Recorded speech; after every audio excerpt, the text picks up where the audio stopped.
I'm Laurence Llewelyn-Bowen. Come on, hang out with me as I play around with the culture, the history, and the alchemy of interior design. And this time, I'd like you to meet my 5 modern heroes. Yes, my 5 heroes of modern.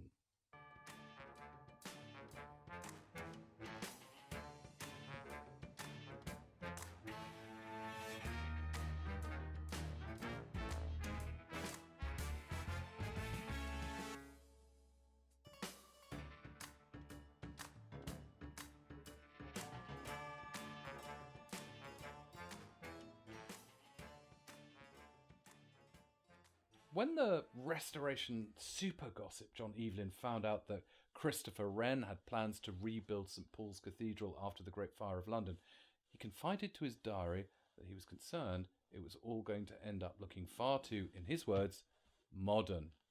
Which is hilarious, and which goes to show that no matter how far back in history you go, you'll find everyone believing themselves to be, well, modern. Modern in the 21st century comes with a whole list of stylistic cliches that do a very good job at distracting us away from what it actually means to be modern. On one level, the modern is literally the opposite of the past. It's the now as opposed to the back then. But it also means, and this is what I believe Evelyn meant, the pursuit of the new. It is the creation of the original, the unique. And I also believe that there is nowhere where it says that to make it new, you've got to turn your back on the past, on anything that's gone before. See?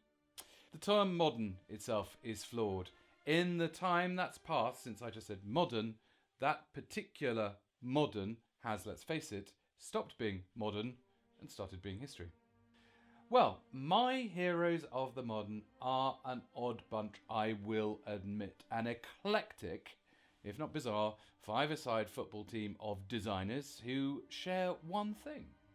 They're all currently dead. Yes, my modern heroes don't necessarily come from what you may think of as modern times, because my heroes of modern are above all heroes of the new. They are icons of originality. And as well as all being dead, the other thing they share is that they were all also very well versed in the past. In fact, it's their version of the past that actually makes them modern. There you go. Drop the mic. So, in keeping with the way we do things on the telly box, let's start with my number 5.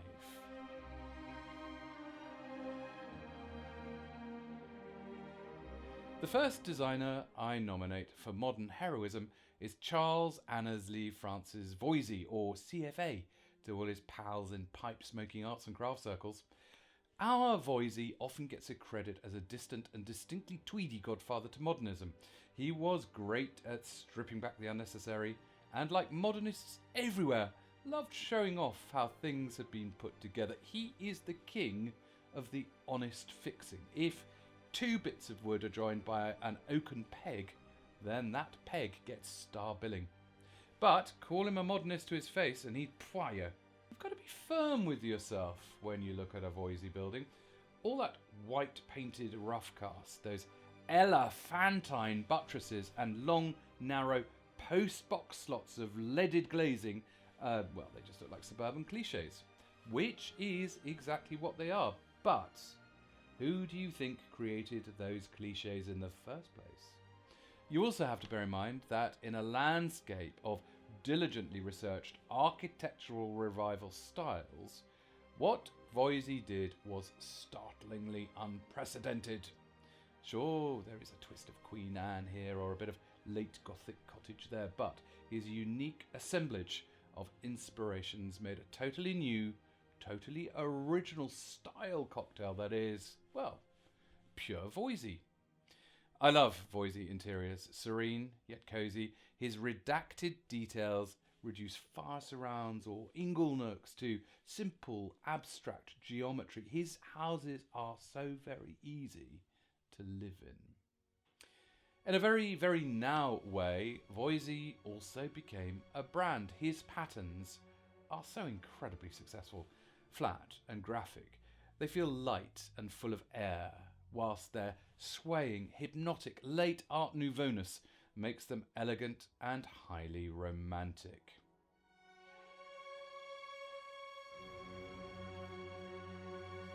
Talking of pattern making, in my number 4 jersey, the next hero of modern I'd like you to meet is Maria Garthwaite. Now, we have no pictures of her, but we have this rosy-cheeked frump who we know for a fact is wearing one of Anna Maria's fabrics. It's not classic Anna Maria, rather splodgy, rather conventional.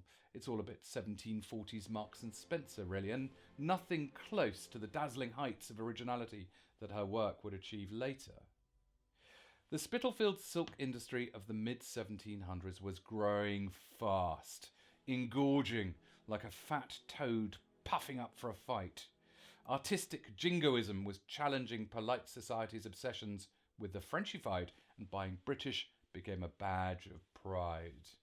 Actually, there's something rather apposite about the fact that most Spitalfield silk weavers were in fact French, Protestant Huguenots who'd fled their Catholic fundamentalist homeland, bringing their pattern books and schmancy weaving techniques with them.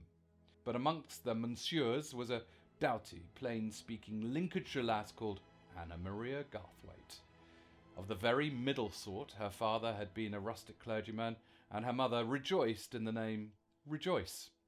She had apprenticed with her silk-weaving sister in the then booming boom town of York in the 1720s. By 1728, however, she is in London, in Princelet Street, right in the gaudy, wiggy, beauty-spotted heart of Spitalfields.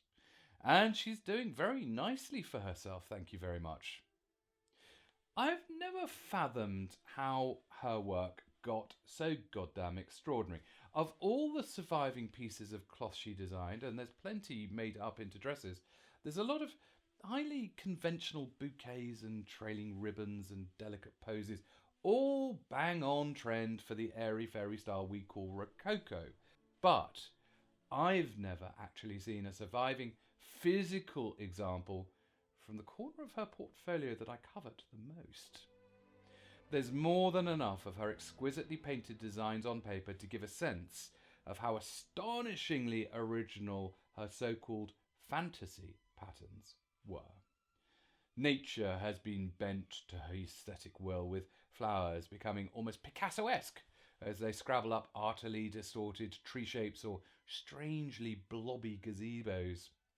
They are compellingly, powerfully simple, and their perpetual energy makes them completely at odds with what everyone else was doing at the time.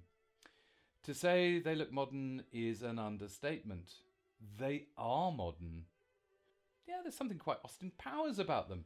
Swirly 60s patterns from the 1760s. In the fabulously over-ornamented non-stop party zone of Rococo London, sweeping into a candlelit drawing room head to toe in Garthwaite would have really stopped the show. And don't forget that dresses then were as wide as a three-piece suite. There would have been one hell of a lot of pattern. We have plenty of designs, but no evidence has so far emerged that any of them were actually woven. So, are we to believe that these strange blocky shapes, part pagoda, part batwing, and those stylishly abstracted flowers never actually found a market? Were these weird, almost surreal fusions of trellis, violin case and primary coloured ivy actually too much for the dandies of the 18th century?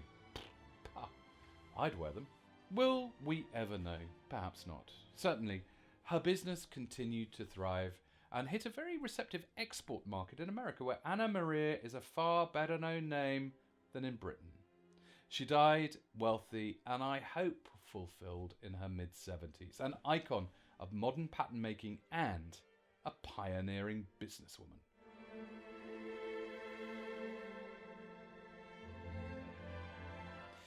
At number 3, an Italian, or more accurately, a Venetian, which makes him an honorary Brit in my book.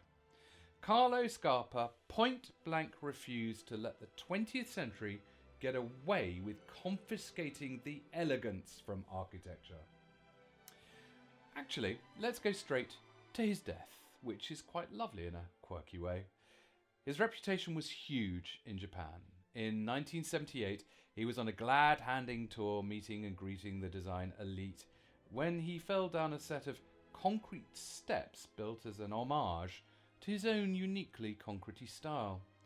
He died 10 days later, and following his specific wishes, he was buried in the manner of an Italian medieval knight wrapped in a sheet, standing upright in a grave of his own exquisite design. And like all Venetians, he grew up thoroughly marinated in history and with an acute sensitivity that you get from being surrounded by an infinity of sky reflected in constantly morphing water. But the one thing that really excites me about Scarpa is his ability to graft the modern onto the historical. There's nothing fake or pastiche here at the Palazzo Chireni Stampaglia. He's very much using a 20th century modernist design vocabulary, but he chooses materials that rhyme perfectly with their surroundings. And then, contrary to all modernist prejudices, he allows his work to grow old. Everything else that we call modernist looks pants after a few years. The white paint flakes, the huge windows prove uncleanable, and the stainless steel rusts. Scarpa embraces time and tide. As a Venetian, he knew that entropy is unavoidable, so he made it his friend, and he used it to give dignity and politesse to what he built. Scarpa built the future into what he did, not a fictional future where technology sorts out all the problems, but a real future where microbes degrade, soften, and ultimately romanticize his work.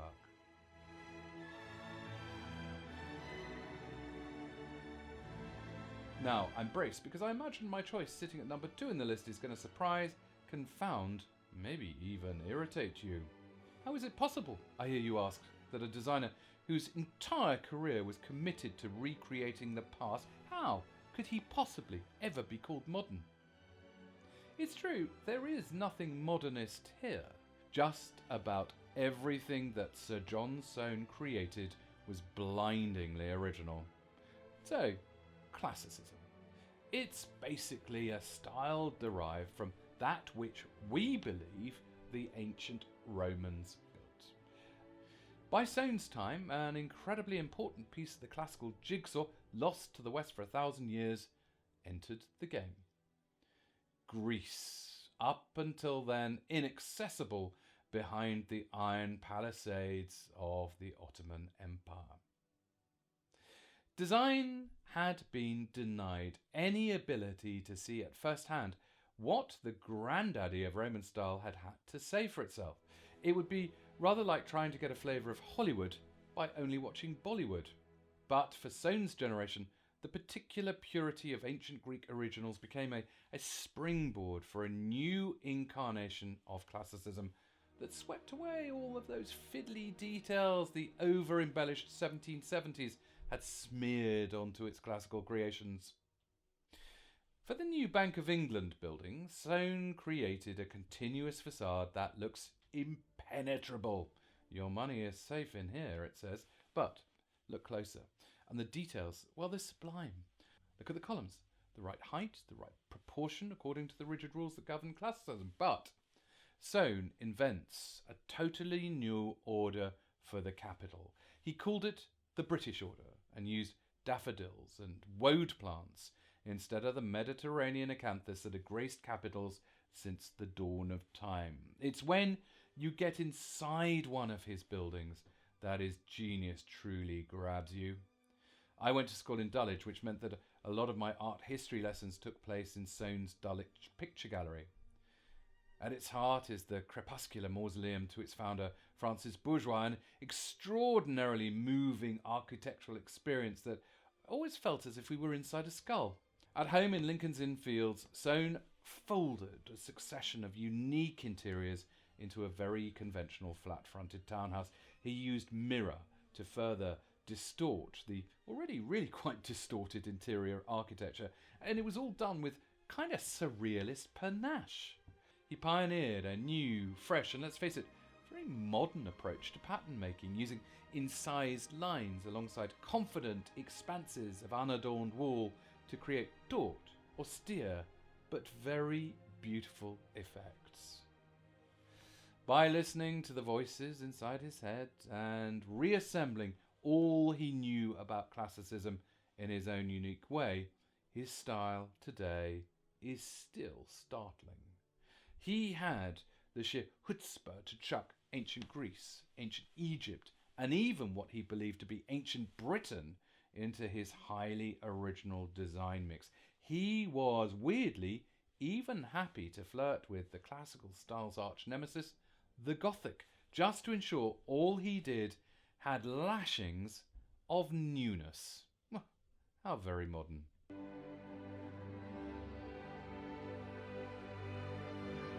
So, to number one, my star, my hero of the modern. And it's the only designer on the list to really use the term modern about his work with any proper enthusiasm. He's also the first celebrity designer, using books, magazines, and television to spread his urbane design message and sell his branded product. Smooth as silk and as shiny as a marble, Mr. David Hicks tops my modern pops. Now you may know his work from the most extraordinary of contexts. This carpet, in The Shining, is a Hicks original and is still in production today. Dismiss it as really rather 1970s at your peril, however. This is an incredibly clever, hugely thought through geometric homage to Georgian classicism. Yes, really. Hicks had the best entree imaginable into the social elite of the 60s and 70s because his missus was the youngest daughter of Lord Mountbatten, the Duke of Edinburgh's uncle, which of course made David Hicks, by marriage, extended royal family. Not bad for a middle-class charmer from Essex. It also meant he could pick and mix the best clients from amongst the international gin and jet set of his roaringly glamorous times. He was fabulously uncompromising. His vision for a room was, he believed, sacred, and compromise was unforgivable. And I suppose that's what I loved the most. It allowed him to take the most monumental decorative risks. Controlled car crashes where conventional aesthetics get beaten into decorative submission by contemporary style stick walloped with great force. He was the one that coaxed good taste to let its hair down and have a gin and soiree. Antiques, artefacts, Georgian period details, they're all encouraged to meet the modern age and have an elegant, jolly cocktail party together. And, much to their surprise, they all got on beautifully. He was one of the bravest colourists known to taste kind and really pioneered the quickly copied but never bettered 70s obsession with layered tonal schemes, using just one colour in as many dangerous shades of itself as possible. Red on red on red. No surprise that this was the room that he decorated specifically for listening to Wagner. He put TVs in schemes. He put hi-fis and speakers as badges of the contemporary, and with great bravura, he welcomed perspex, plastic and acrylic into his very high-ticket rooms. He was also one of the first interior architects to properly integrate modern lighting techniques. I remember the gorgeous, glamorous amber glow he created for Simpsons in Piccadilly when I was taken there for shopping trip lunches by my mother in the mid-70s. Everything was in rich, reassuringly expensive tones of dark tobacco, but everything was a voluptuously, surprisingly contrasting texture. Buttock-soft suede, kinky mac, shiny lacquer, rough, pitted artex, all lovingly caressed by theatrically positioned spotlighting. But the bone structure that underpinned his genius, like the carpet in The Shining, was Georgian good taste. And he would use it to ensure all the daring, all the modern, all the excitingly original elements he brought to each project, behaved beautifully and played nicely with the rest of the room. From designing for Prince Charles to making over Mrs. Crockle's front room in Redditch for Pebble Mill 1, he created a bubble, an oasis of taste, which he defended with precision throughout those difficult decades. You know, the 60s, the 70s, the 80s, the decades that we now see as the decades that taste forgot.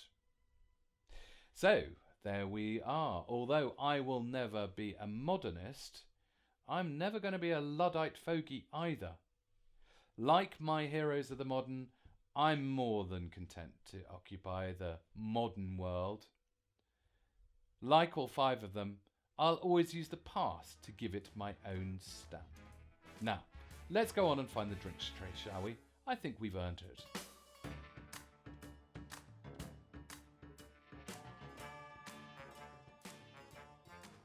As someone of taste and refinement, I suggest you subscribe to School of Flock so you get the latest before anybody else does.